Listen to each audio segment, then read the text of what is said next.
Oh, I really thought Mom had saved a lot of money, I said. Didn't I tell you? Just kick her out already. Why keep a jobless burden here? I have been living with my son and his wife for 4 months, and they had drained my savings. They treated me like a servant. I had enough, so I left quietly. Then my son called me. Mom, what's going on? Eric sounded frantic on the phone. Around that time, something I did had made headlines across the Canada. I'm Olivia, and I am 65 years old. I had been living in Italy for several years, but my health got worse, so I came back to the States. My old apartment was gone, so I reached out to my son and his wife to see if I could stay with them for a while. Eric, my only son, is 38 and works in an office. He and his wife Helen don't have kids and seem to live quietly. We lost touch while I was away, but I decided to reconnect. Eric seemed glad to hear from me. I explained my situation and asked if I could stay for a while. Eric reluctantly agreed. It was awkward to impose on them, but the joy of seeing my family again overcame my hesitations. With a mix of nervousness and happiness, I took a taxi from the airport to their house. When I arrived, Eric and Helen greeted me at the entrance. Eric looked happy, but Helen was visibly unhappy. I planned to stay for a few months, and my belongings would be delivered later. I dropped off my carry-on bag and went to the living room. We chatted about our daily lives and jobs, as well as my recent life in Italy. When Eric asked why I had moved to Italy, I just said, I'm getting old and wanted to enjoy the Italian countryside. Eric laughed, but Helen remained unhappy. Then we discussed my health issues. I've been having severe dizziness and was told it might be Meniere's disease. When a seizure occurs, people may be unable to stand because their surroundings are spinning and they may feel nauseous. I feel insecure living alone, so I wanted to stay with them until my condition stabilizes. I went back to the entrance to grab my things for my carry-on. As I was organizing my stuff in the hallway, I overheard Eric and Helen talking. Eric, are you serious about letting Olivia stay? I don't want to live with an old woman. Come on, she's my mom. You also work part-time, so you won't always be around. Yeah, but what about our days off? How long is she planning to stay? I want her gone. Don't talk like that. Mom will leave eventually. We can discuss finances tomorrow. Just keep it down, she might hear you. She can't hear us. Old age doesn't bring sharp ears for insults. There I was, eavesdropping on their conversation in the cold hallway. I felt bad for imposing on Eric and his wife so suddenly. I'm sure it's a big inconvenience for them, but I'm really happy to be spending time with Eric and his wife after all these years apart. When Eric was young, I raised him as a single mom after losing my husband. We didn't have much, and Eric had his share of hardships dealing with illness and all. This isn't making up for that, but I wanted to come here to share my apologies and gratitude. That's why I came to this house. It's a shame I'm not welcomed, but they've got their own lives to live. I went to the guest room they gave me, trying to calm my anxious heart. The next morning, Eric left for work, and it was just Helen and me. While I was doing some crafting in the living room, Helen stood before me. Hey Olivia, can you not make such a mess? I looked around and noticed fabric scraps and threads scattered about. Oh, I'm sorry. I'll clean it up. Do you know what this is? I showed her the small pouch I was sewing. It had a little green turtle design on it. This is a turtle pouch. I love turtles, so I make little turtle-themed crafts. It even has a zipper on its shell too. That's nice, but Olivia, you can't just hang around here all day. Helen cut me off, clearly uninterested. At least go somewhere else when I'm off from my part-time job. You're in the way. But I get dizzy if I go outside too much. I'll drive you to the nearby community center to stay there during the day. I have things to do at home, Helen said firmly. Also, help with the chores while you're here. It's the least you can do since we're letting you stay. Don't do crafts, do some cleaning and laundry. I was stunned. I finally said, all right then, and slowly got up. From then on, I ended up doing all the housework. Even though I was dizzy and sore, I took on the chores. Helen and Eric treated me like a housekeeper. Helen seemed addicted to social media, always on her phone. It looked like she hadn't been keeping up with the housework before I came. That night, Eric came home and asked, "Mom, did you bring your bank card?" He smiled as he talked to me. "I don't mind you living with us, but life costs money. Could you chip in?" I looked at Eric over my reading glasses, nodded, and stood up. I pulled the bank card from my handmade pouch and handed it to him. He checked it quickly, and his face tightened. "Wait, Mom, is this all you have saved? Any other accounts?" "That's all I have. I don't need much at my age. No chronic illnesses or anything," I said, smiling. As the conversation continued, Eric's expression darkened. "Man, this is not enough money, not even $20,000. You said you were living large abroad, so I assumed." Eric kept pestering me, asking if I had any more money. When I said no, he sighed and slumped his shoulders. "Fine, I'll hang on to this cash for now. I'm doing you a favor letting you live here, so this is the least you could do." After getting my account password, Eric grabbed my bank and debit cards and left the room. That night, lying in bed, I could hear Eric through the wall that separated our rooms. "Oh, this is a letdown. I totally thought Mom was loaded. Our household is actually in the red. Shouldn't have said she could stay. See, I told you, kick her out already. That jobless moocher brings us no benefits whatsoever." The two of them seemed confident I couldn't hear, talking freely in the next room. Or maybe they wanted me to hear them. In my cold bed, I held back tears of loneliness and sorrow. The next day, Helen had a day off, so she drove me to the local community center. I opened my cargo bag to continue my handiwork in the lounge area, but realized I had left the essential fabric at home. I hesitated but couldn't ask Helen to go back and get it. Fortunately, my dizziness was under control today. I knew this area, so I decided to take a walk home to get the fabric.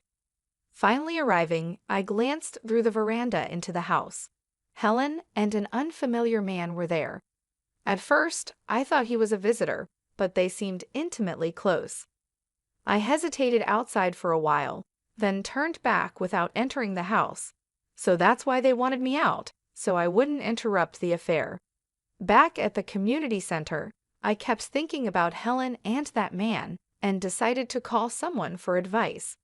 From then on, I avoided bringing up the man and continued interacting with Eric and his wife. However, whenever I left the house, I would conspicuously place a red turtle pouch at the edge of the living room side table. 4 months had passed since I started staying with Eric's family. By this point, I had essentially become the household maid. When I was at home, I had to do endless chores, and when Helen was home, I was relegated to the community center. My savings had mostly been drained by Eric, a man with a gambling addiction who spent most of his free time on lotteries and slots. It seemed his fixation on money stemmed from the financial hardships he suffered as a child. I initially tried to intervene, but eventually gave up because mentioning it always enraged him. 4 months in, and I couldn't take it anymore. One night before a long weekend, I decided to bring up something I'd been considering. "Eric, Helen, thank you for letting me stay with you." "Eric, I know I made things hard for you when you were young by not having much money. I'm sorry for all the trouble I've caused, but I'm grateful."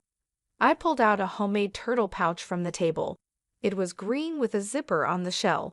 "This is a token of my gratitude to both of you. I hope you'll accept it." Contrary to my expectations, neither Eric nor Helen showed any interest in my handmade pouch. "Mom, enough of that. Are we really out of money? Think about the Italian account or something." "Eric, I told you we are out of money. Look, I worked really hard on this. Can you just take it as a token of my love? Remember how happy you were when you were little, and I would fill the shell with candy and some pocket money." Eric started to get increasingly irritated. "I'm not a kid anymore. I'm not happy receiving something like this."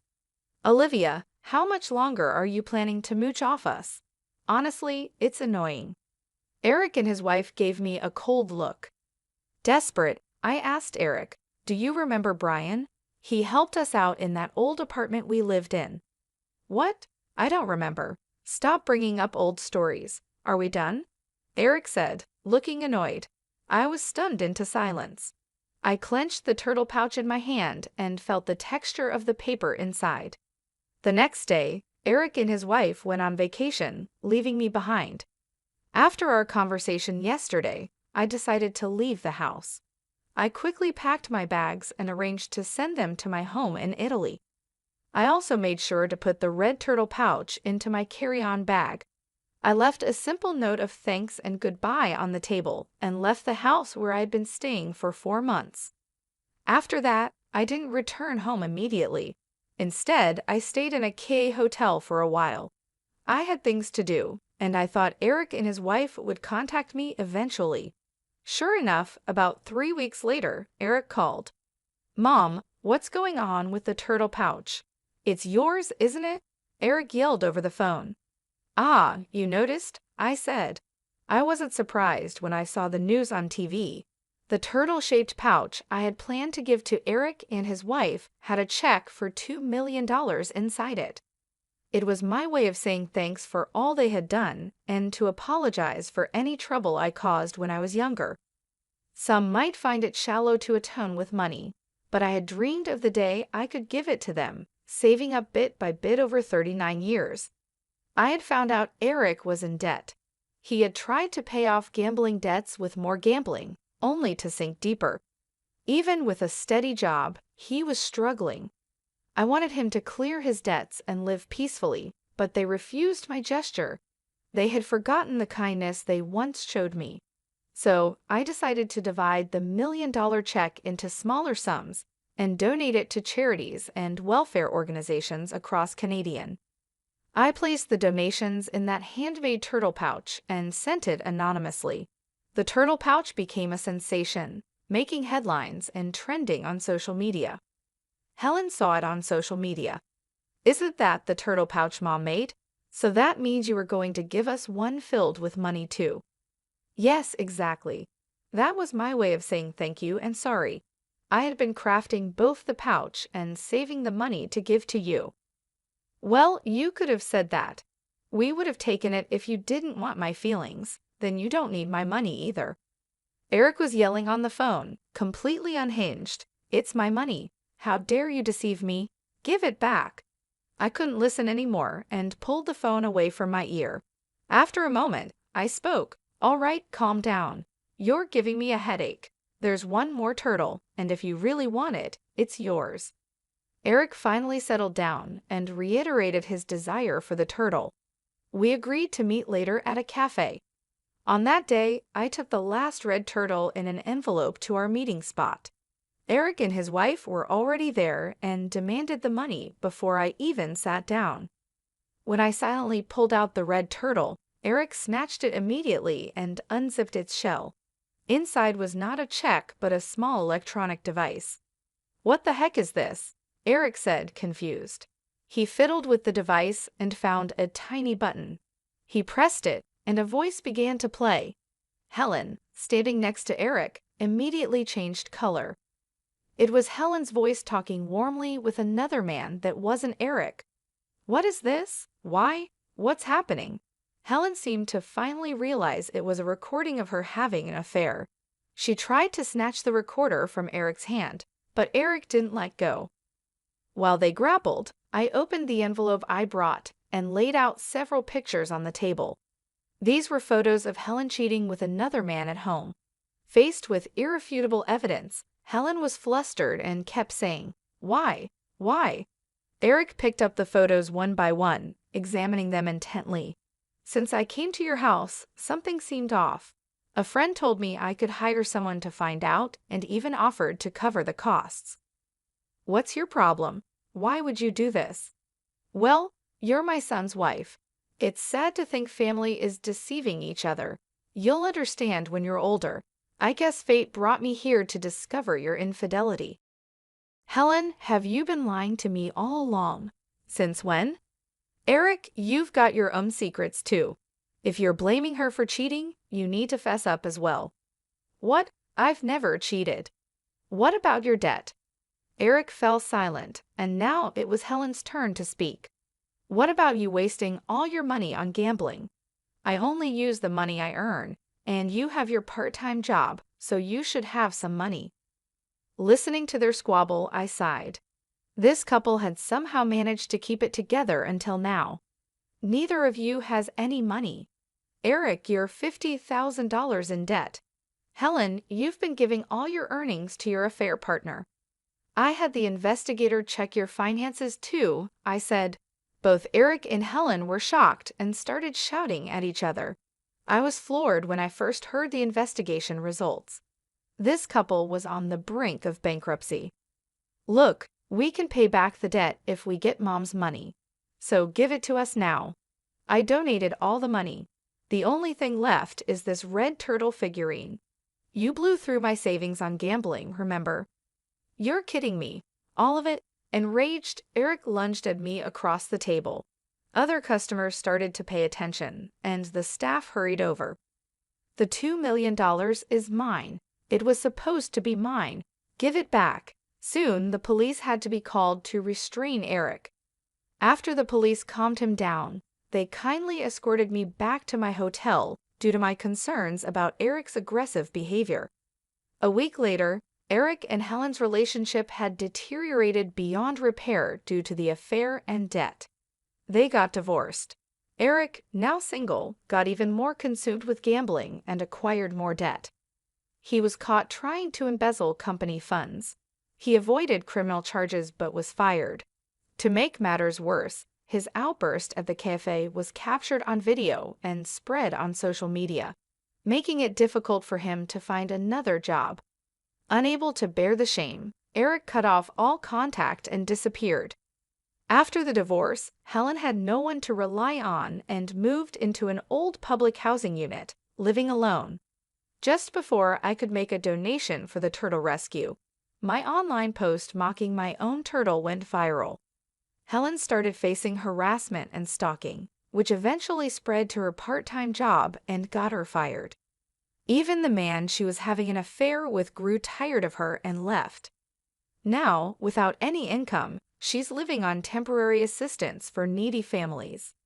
After that, I returned to my home in Italy. Once I finished unpacking in my apartment, I changed into a dress with practiced ease. As I was reviewing some work documents, I heard a noise at the entrance. It seemed Brian, my cohabitant, had returned home. Hey, Madam President, welcome back. How was your trip to Canadian after so long? Brian came over with a smile, setting down his coat and bags. Brian is 69 years old. He was a resident in the same apartment complex where my son Eric and I lived years ago. I was struggling with poverty, having lost my husband and caring for a young asthmatic Eric. We had no utilities and no one to turn to. I was desperate and considered ending it all. It was Brian and his wife, our upstairs neighbors, who saved us. They were our lifeline. Please call me Olivia. I'm back, and look, I brought so many souvenirs. Wow, all my favorites. Thanks. I'll take some to the storytelling event at the community center tomorrow, Brian said, examining each of the piled-up souvenirs on the table, his face beaming. After we got back on our feet, Brian and his wife moved away for work.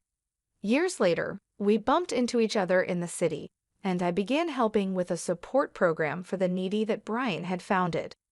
By then, Brian's wife had passed away, and we started working together as business and life partners. I've been leading the organization since Brian retired a few years ago. What started as a small operation by Brian and his wife has grown into a large-scale international organization over the past 32 years. Currently, we're focusing on supporting single moms in raising their children. We moved to Italy a few years ago to study their advanced support systems. Although we have become quite well known in Italy, we're still not widely recognized in Canadian. I plan to expand our activities there soon and wanted to spend time with Eric and his family as just a mom before they found out about my work. In the end, I couldn't get them to understand how I felt, but that's their choice. Even if it was for a brief moment, I was happy to spend time as a family. I am now 65 years old, but it's just 65. There's still much I want and need to do. I straightened my back in my dress and began thinking about my international speech for tomorrow.